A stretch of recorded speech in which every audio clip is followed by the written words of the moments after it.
வணக்கம் ஜெயஹிந்த். இந்தியாவில் இல்லை உலகத்திலேயே இப்போ சமீபமாக நம்ம அதிகமாக கேள்விப்படக்கூடிய ஒரு வார்த்தை என்ன பார்த்தீங்கன்னா ஜென்சின்னு தான். இப்போது சில பேர் நம்மகிட்ட கேட்டாங்க, எங்க ஜென்சி மட்டும்தான் நம்ம நாட்டில் இருக்காங்கன்னா நம்மளாம் யாருமே வாழவே இல்லையா, இப்போ இது மட்டும் இவங்களுக்கு மட்டும்தான் பிரச்சனையா அப்படின்னு சொல்லிட்டு. ஸோ இந்தியாவுடைய டெமோகிராஃபியை கொஞ்சம் டீட்டெயிலாக ஆய்வு பண்ணி பார்ப்போம். ரொம்ப சர்ப்ரைசிங்கான நிறைய விஷயங்கள் இருக்குது. வீடியோவை ஃபுல்லாக பாருங்கள்.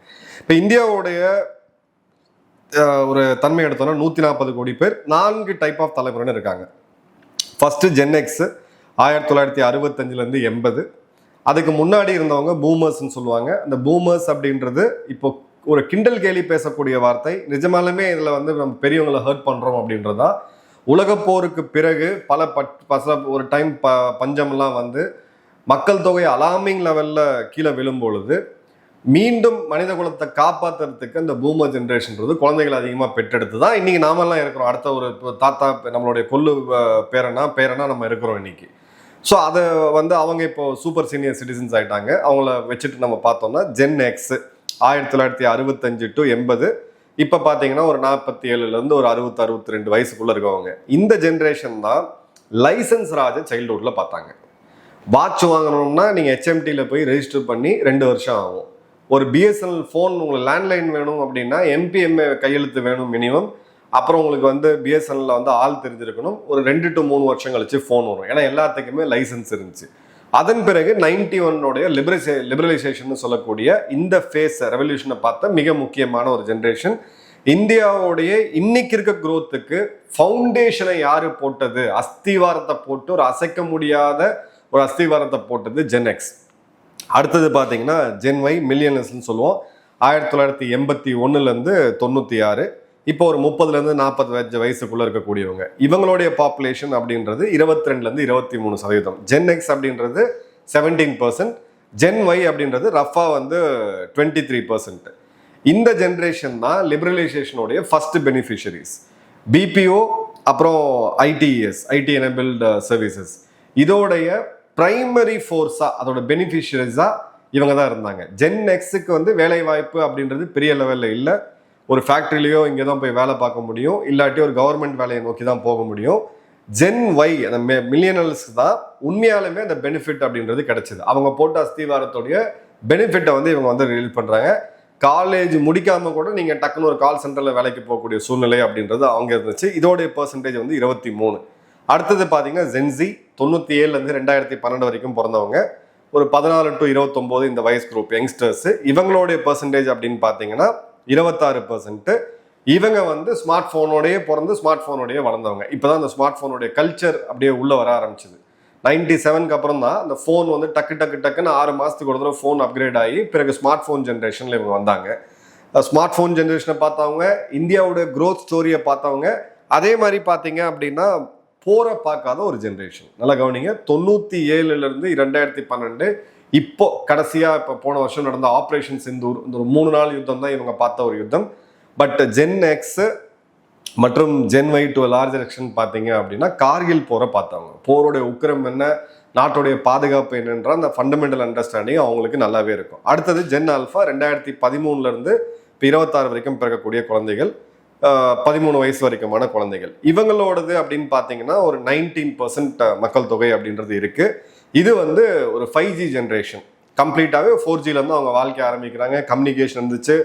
அவங்களுடைய பேரண்ட்ஸாக இருக்கக்கூடிய ஜென் எக்ஸாக இருக்கட்டும், எல்லாமே அவங்களுடைய உழைப்பெல்லாம் போட்டு நம்ம பட்ட கஷ்டத்தை பசங்க படக்கூடாது அப்படின்னு சொல்லிட்டு சில டைம் அளவுக்கு அதிகமாகவே பேம்பர் பண்ணப்பட்ட ஒரு ஜென்ரேஷன் அப்படின்னே சொல்லலாம். எல்லா விதமான வசதிகளுமே அவங்களுக்கு இருந்துச்சு. ஸோ ட்ரெயினில் போகிறது பெரிய அளவுக்கு பார்த்தீங்கன்னா பஸ்ஸில் போகிறதுலாம் அவங்களுக்கு இருக்காது. இப்போ கொஞ்சம் ஓரளவுக்கு வசதி இருக்கக்கூடியவங்க எல்லாருமே காரில் தான் போவாங்க. பட் இந்த ஜென்ரேஷன் நம்ம யாரும் பார்க்காத ஒரு மிக முக்கியமான ஒரு கொடூரத்தை பார்த்துச்சு. அதான் கோவிட். இந்த கோவிட்ல 2 வருஷம் கிட்டத்தட்ட வீட்டு சிறையிலிருந்து பள்ளி கல்வியை படிக்கக்கூடிய ஒரு கடினமான ஒரு சூழ்நிலையை இந்த ஜென்ரேஷன் பார்த்தது அப்படின்றத பார்க்கலாம். இப்போ இந்தியாவுடைய வளர்ச்சிக்கு ஜென் எக்ஸ்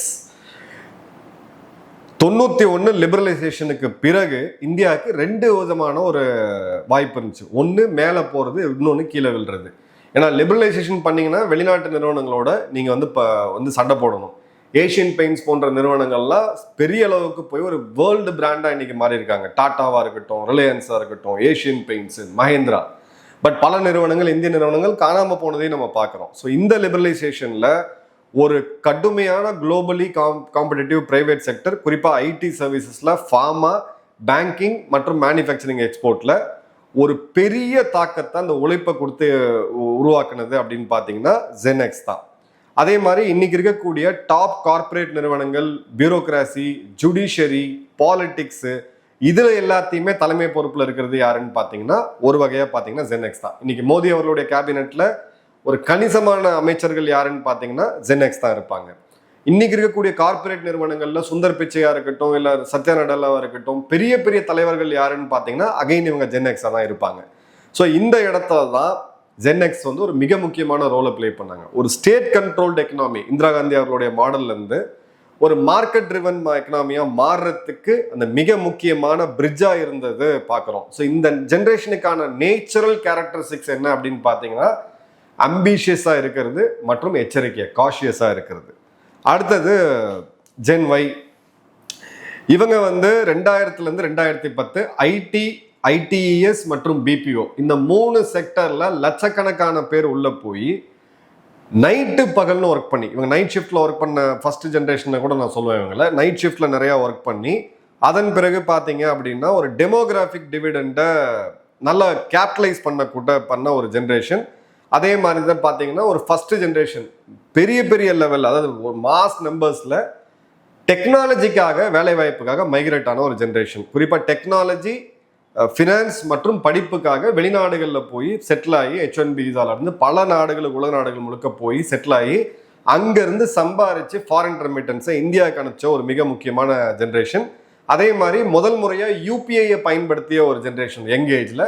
அதே மாதிரி ஸ்மார்ட் போன் ஆப்போடைய அந்த ரெவல்யூஷனை கூடவே இருந்து பார்த்தது. ஸோ இவங்க வந்து பார்த்தீங்க அப்படின்னா ஒரு பில்டர்ஸாகவும் இருக்காங்க, இந்த புது தொழில்நுட்பத்தோட பில்டர்ஸாகவும் இருக்காங்க. அதே மாதிரி ஹெவி யூசர்ஸாகவும் இவங்க தான் மாறினாங்க. இந்த ஜென்ரேஷன் தான் ஆப்போட யூஸை இருக்கிறதுலே அதிகமாக பண்ணுது. இப்போ நம்மளுடைய ஃபேவரேட் வந்து ஜென்சிஸ்.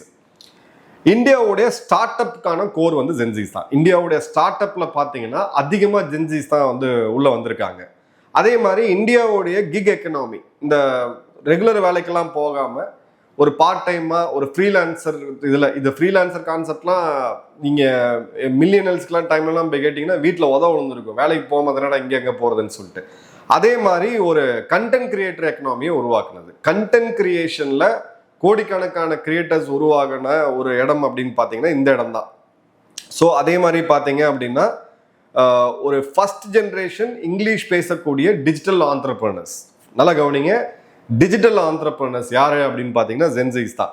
அதே மாதிரி பார்த்தீங்கன்னா ஒரு 23% இருக்கிறதுனால ஒரு டிசிசிவான ஓட்டர் பிளாக்கு, ஒரு ஓட்டிங் பிளாக்காகவும் இவங்க இருக்காங்க. அதே மாதிரி இப்போ வரக்கூடிய 29 தேர்தலில் இப்போ கணிசமான ஜென்சிஸ் வந்து பார்த்தீங்கன்னா ஓட்டிங் ரைட்ஸ் அவங்களுக்கு கிடைக்கும். ஸோ இவங்களுடைய சிங்கிள் லார்ஜஸ்ட் ஜென்ரேஷனாக இவங்க இருக்கிறதுனால இவங்களுடைய இம்பார்ட்டன்ஸ், இவங்களுடைய ஆஸ்பிரேஷன் எல்லாமே எல்லா தேர்தலையுமே எல்லா கட்சிகளுக்குமே ஒரு இம்பார்ட்டண்ட்டான ஃபேக்டர்.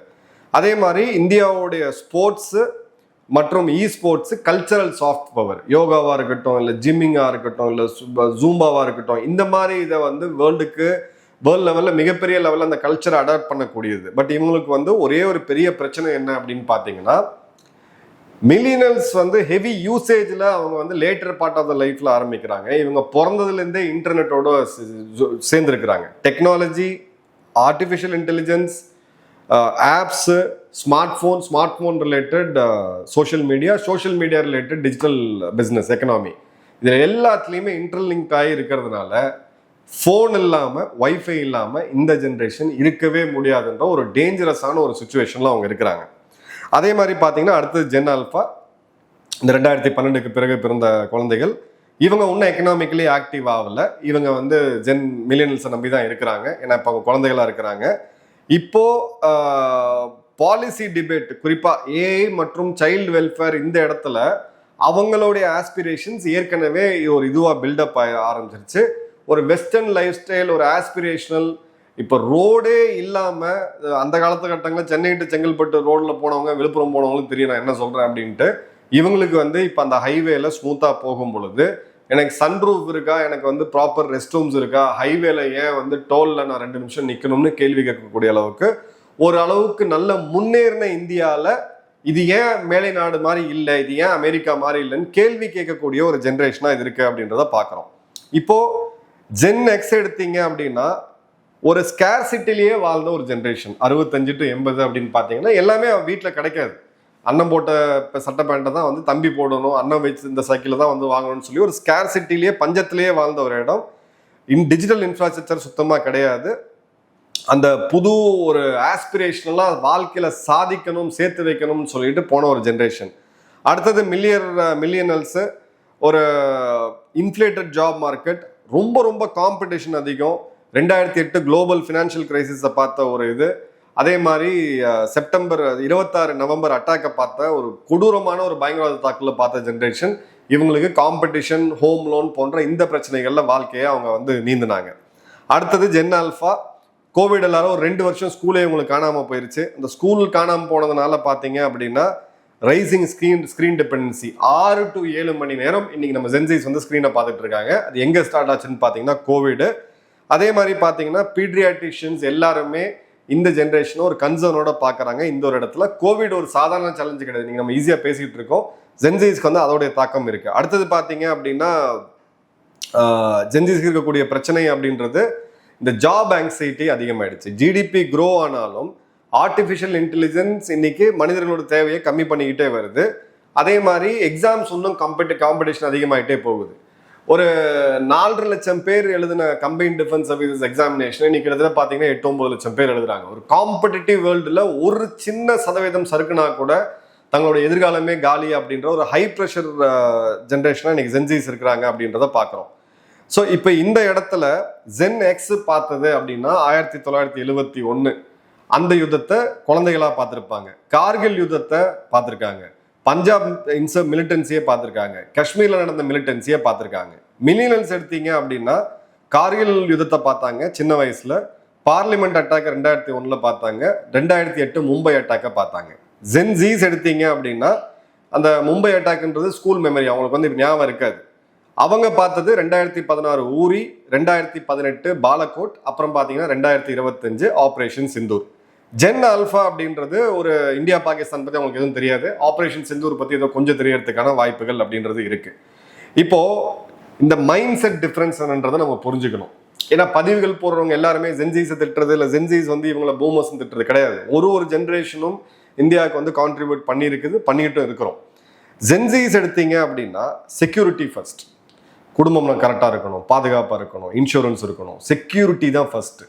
அப்படியே ஜென்சீஸ்க்கு வந்தீங்க அப்படின்னா இவங்களுக்கு வந்து ஸ்பெண்டிங் ஃபர்ஸ்ட். எனக்கு ஐஃபோன் ஃபர்ஸ்ட் இருக்கணும், இன்சூரன்ஸ்லாம் அப்புறம் பார்த்துக்கலாம்னு சொல்லிட்டு. ஸோ ஜென்ரேஷனல் கான்ஃப்ளிக்ட் வரதை நம்ம பார்க்குறோம்.